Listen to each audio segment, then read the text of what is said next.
This will be obvious later, but my mom never told me any of these stories. Edie would have, but Mom didn't like bringing up the past. Though, when we adopted a stray kitten, she was the one who named it Molly.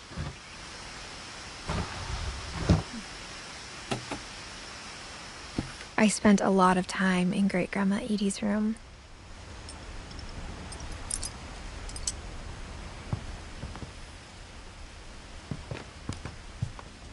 Her room was like a museum. For 500 years, the Finches have been famous throughout Norway for their fortune. Odin Finch buries the latest victims of the family curse, his wife Ingeborg and their newborn son, Johan. On January 7th, 1937, he set sail with his family and his house, hoping to leave the curse behind. But 40-foot waves off the coast of Washington send the house and Odin to the bottom of the sea. Odin's daughter Edie, with husband Sven and baby Molly, step ashore on their new home, Orcas Island. Odin Finch is the first to be buried in the new family cemetery. His daughter Edie is already dreaming of a new Finch house.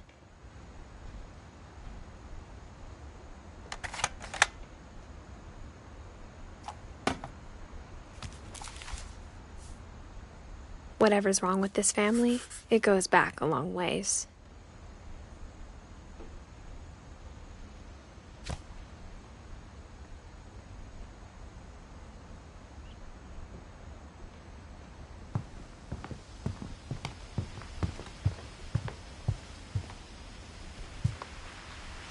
Edie gave a big interview about a mole man living under the Finch house. My mom was furious.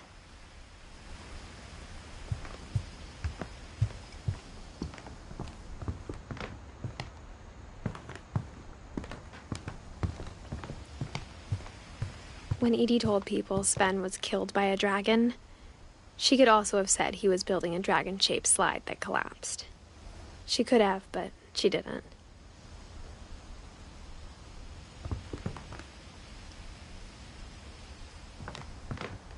Even in her 90s, sometimes Edie seemed a lot younger than my mother.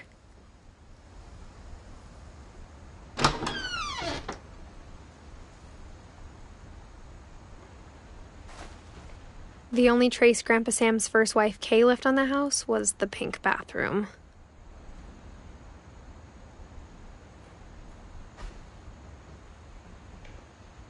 It was a pretty big trace.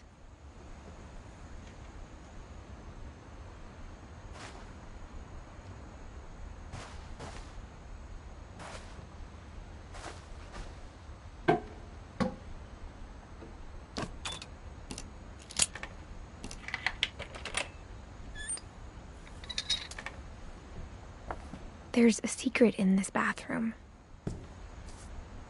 It's in the last place you would look. It isn't in the cupboard.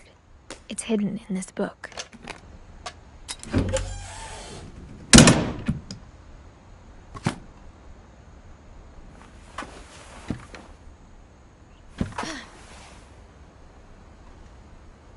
Sven gave Sam an old camera he'd refurbished. He never put it down.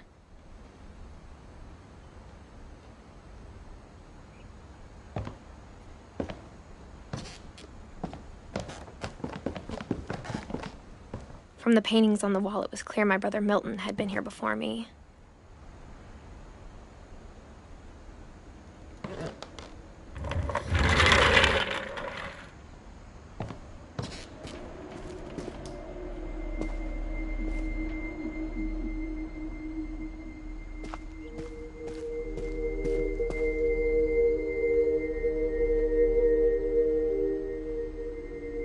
I knew Grandpa Sam had a twin,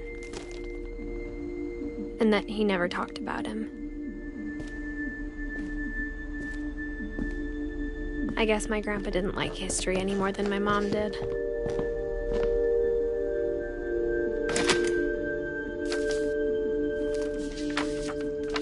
How I Want to Remember My Brother by Sam Finch. The thing I remember is that when he made up his mind, that was it. My brother said he'd die before he ate another mushroom. And he did. At Barbara's funeral, we swore we'd never be afraid again.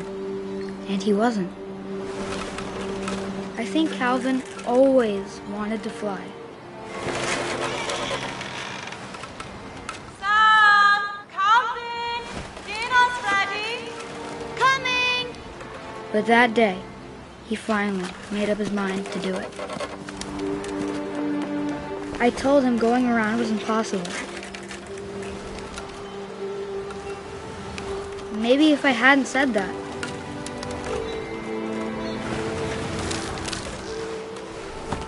Calvin! I'm not gonna tell you again!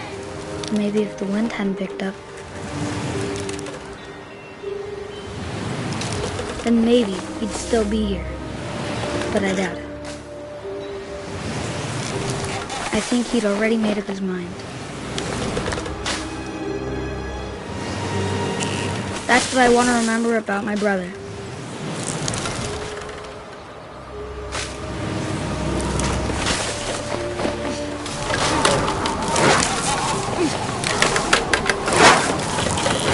That's the day he made up his mind to fly. And he did.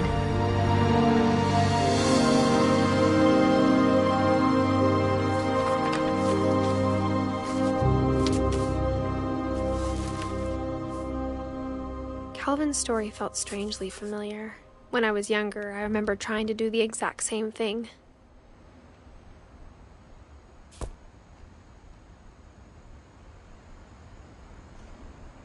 After the funeral, Edie roped off Calvin's half of the room.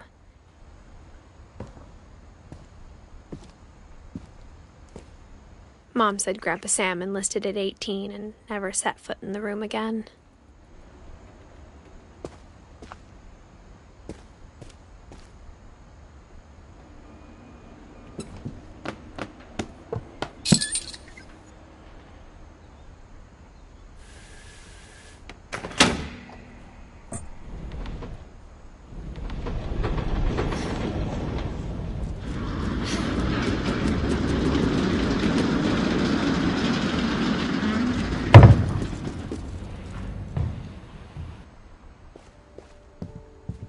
The passages were a pretty tight fit. They'd obviously been built for smaller hands and bellies.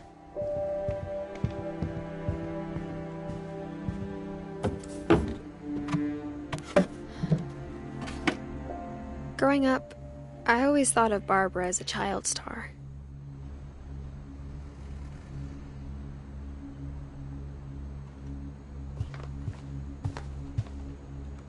I never thought about how hard it must have been for her afterwards.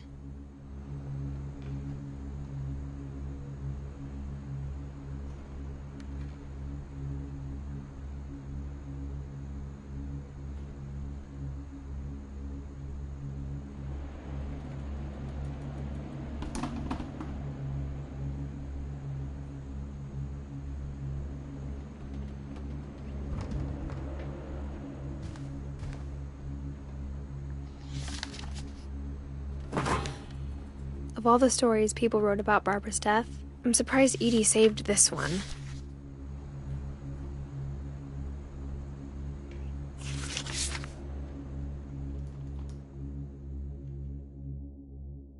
Old Jack here with another ghastly tale inspired by America's most unfortunate family.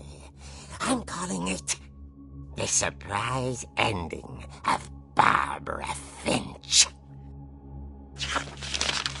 As a child star, Barbara was famous for her scream. Now at 16, she was all washed up, a has-been.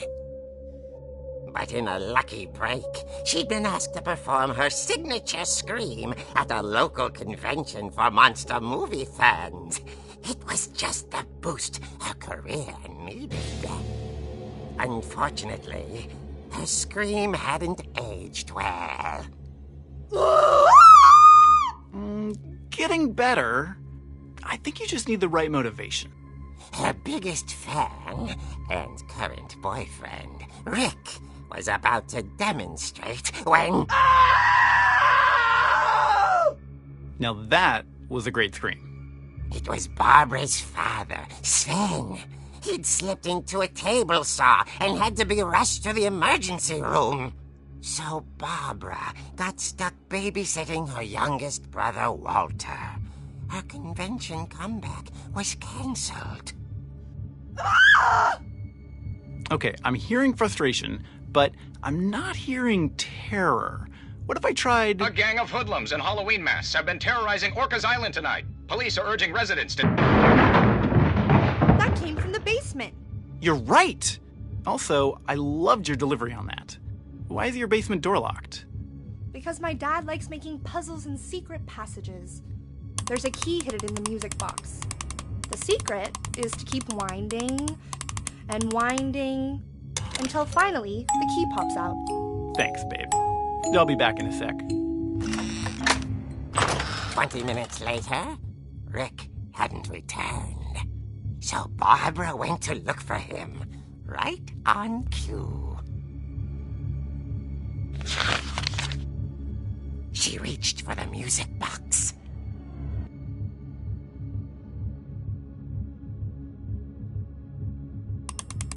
And as she wound the key, she listened for Rick, but the house was silent.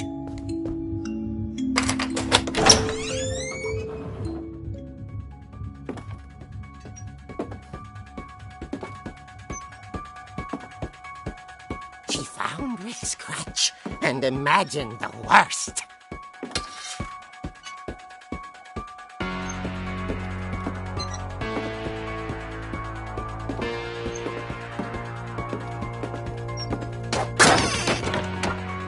Leader is the infamous Hookman killer, Dr. Carl Hamill, who impaled and then ate his family 10 years ago tonight.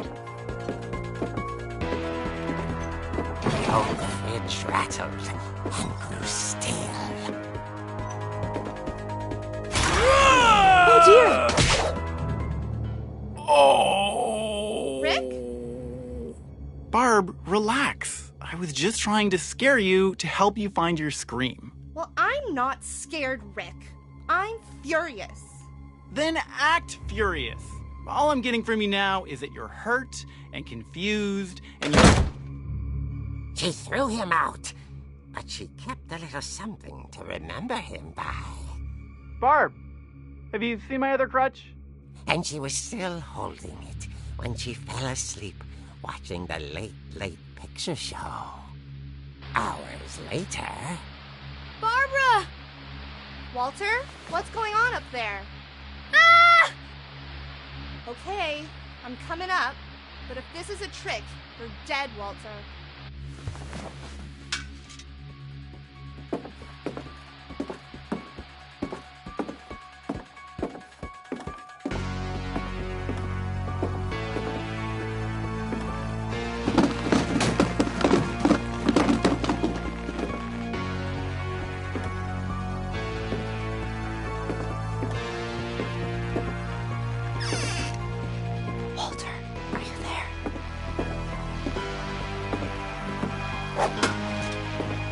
Walter had vanished, but his bedside radio was still on.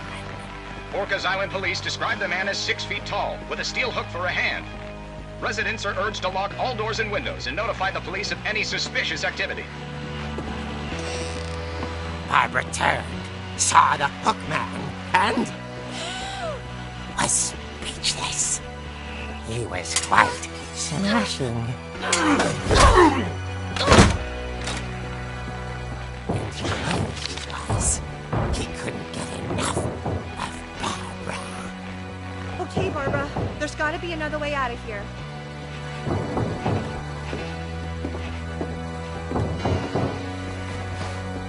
That night, she played her part beautifully.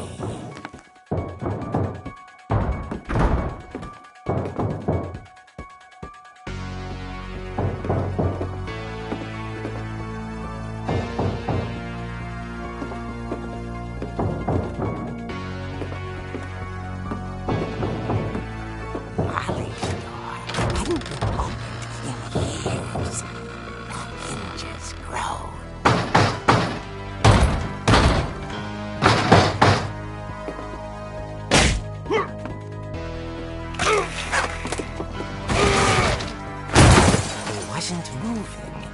But she sensed the story might not be over yet.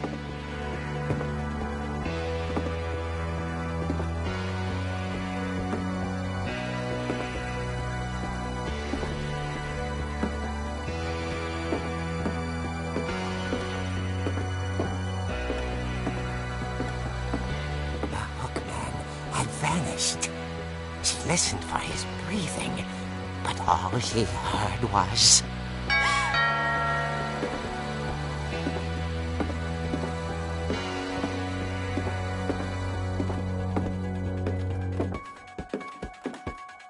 At the door, she heard whispering. It was coming from inside the house.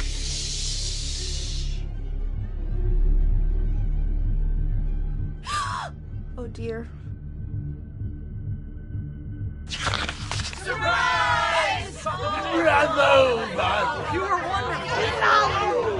monsters had come to surprise her. For Barbara, it was a dream come true. Then she saw what kind of monsters they were, and she realized what was about to happen. She was going to be famous. And with her final breath, Barbara Finch gave the performance of her life.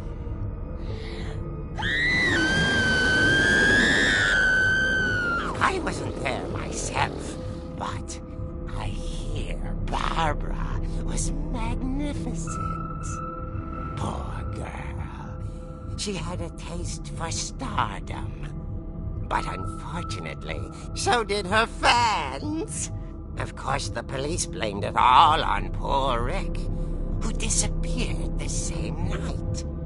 And little Walter? Hiding under his bed the whole time. He took it all pretty hard, but that's another story. As for Barbara, tucked inside the music box is all they ever found of her. Her ear. Now that's what I call a real eerie tale.